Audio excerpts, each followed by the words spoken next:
শিলিগুড়ির ছবি আপনাদের দেখাবো। শিলিগুড়িতে বামেদের উত্তর কন্যা অভিযান, এই মুহূর্তের ছবি আপনাদের দেখাবো।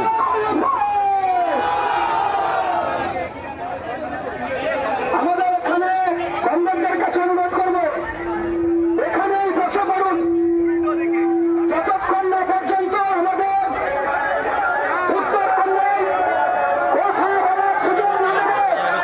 কংগ্রেসরা বসে পড়বেন, এই গাড়ির এখানে কেউ আসবেন না, সবাই বসে পড়ুন, দাঁড়িয়ে নেবেন না। শিলিগুড়ির ছবি আপনারা দেখছেন। এই মুহূর্তে ডিওএফআই এর ডাকে উত্তর কন্যা অভিযান, সেই অভিযানে সামিল বাম কর্মী সমর্থকরা।